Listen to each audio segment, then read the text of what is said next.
Super Smash Bros. Ultimate is a giant, almost unwieldy fighting game from Nintendo.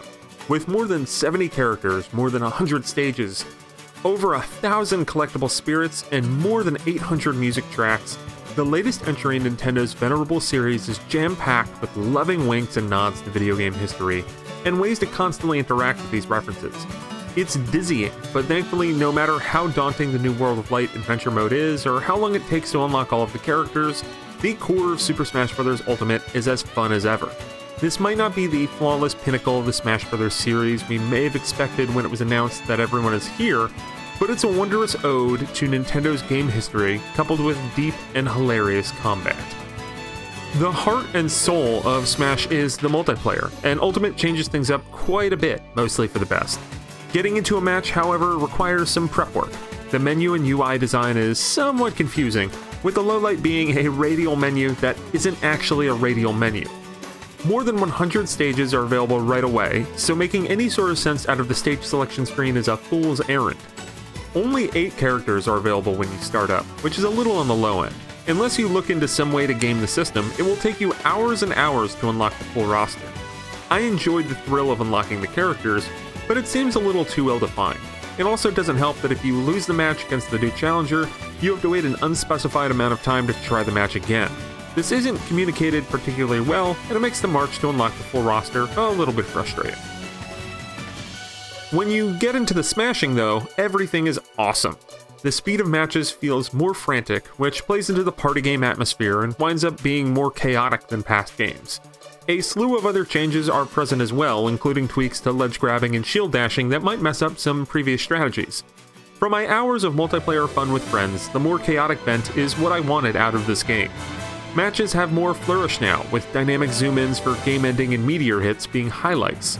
Ultimate doesn't reinvent the wheel, but it doesn't have to. It just needs to refine it, which it does through elements like final smashes being more one-off attacks than long user-controlled digressions, or the numerous methods of displaying or not displaying score and lives. Unfortunately, while the local experience is magical, the online multiplayer seems to be mired in the same morass as past entries. Ideal circumstances are required for online to work well, as the multiplayer is seemingly dependent on everyone's connection being strong. When it does work, it's totally fine, but from my experiences, it doesn't seem to work well as often as you'd hope, especially when more than 2 players are involved. Making it worse are the limited options for online play. Playing with friends generally requires outside communication to set up matches, and the matchmaking doesn't have a good way to separate those who want to play in different ways. For Glory and For Fun modes are a thing of the past, and if you're looking for serious competition, Elite Smash is the only option, but that's gated off to players of a certain rank. On the whole, the online and Ultimate is rough, both in terms of reliable connection quality and play options.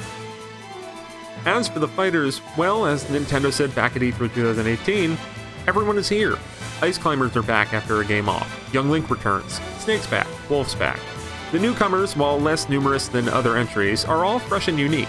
King K. Rool is a personal favorite, as he hits like a truck, has an incredible recovery, and features some solid space-clearing range special attacks. I'm also digging Ridley's grapple-heavy melee style, Isabel's trolling tweak on villagers' loadout, Simon and Richter's whip-focused Castlevania references, and Incineroar's swagger and wrestling moves. Lots of the classics have been changed, most notably Link got a Breath of the Wild facelift, and while he's now more different than the other 2 Links, which is kinda cool, I'm not sure I like playing as Link as much anymore. Thankfully, Young Link is kind of like a diet-sized version of a past Link. Ultimate's single-player showpiece is World of Light, the ambitious adventure mode that starts off with all the characters aside from Kirby being turned into possessed spirits. World of Light takes place over a giant world map, where you run around from point to point taking on these enemy spirits in battle. The map is huge, with hundreds of matches to play, so much so that a full playthrough takes around 30 or 40 hours. The flow is a little on the repetitive side, as essentially all you do is play these matches and roam around the map. That doesn't make World of Light bad, just not something that is all too fun to binge.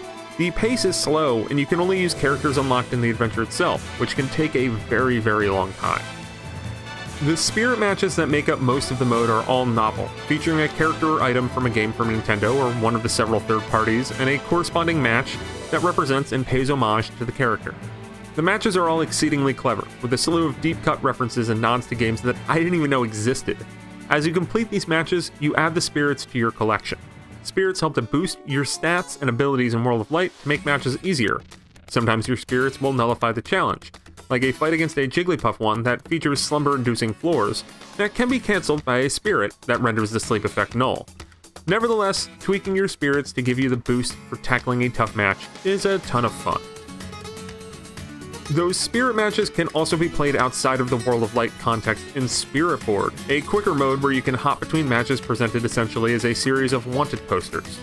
I've already gotten sucked into just bouncing between matches. It's just an enjoyable way to mess around with Smash Brothers. That's what World of Light and Spirits as a whole do. Offer up numerous ways to mess around with Smash Brothers.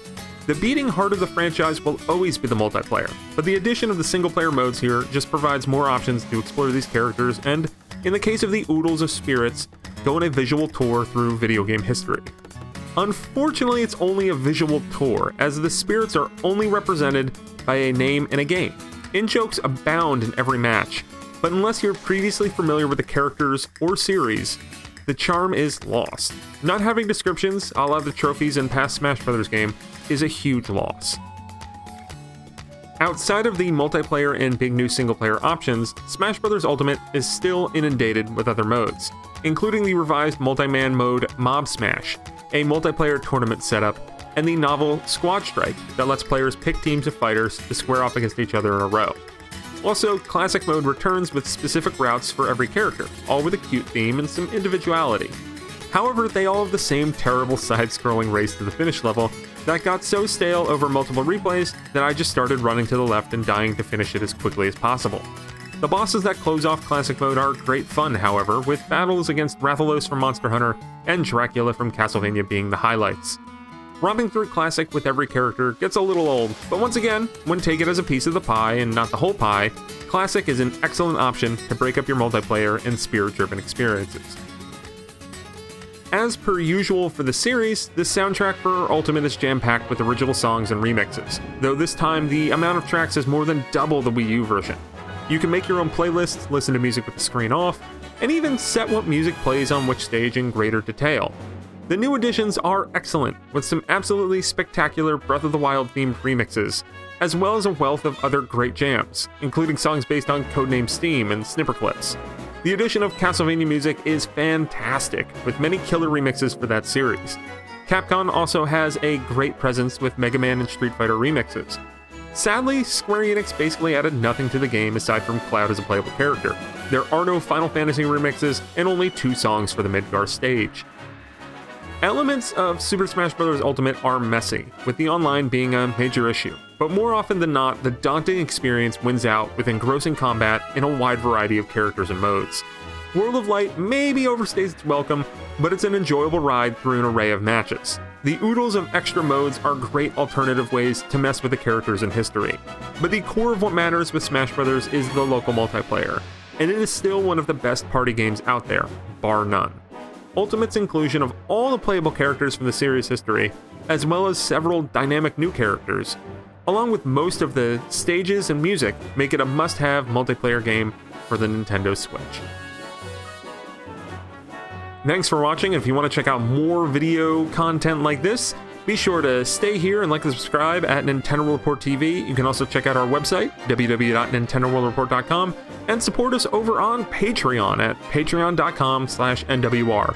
Thank you so very much for watching, and hopefully I'll see you out there and we can all settle it and smash. Bye.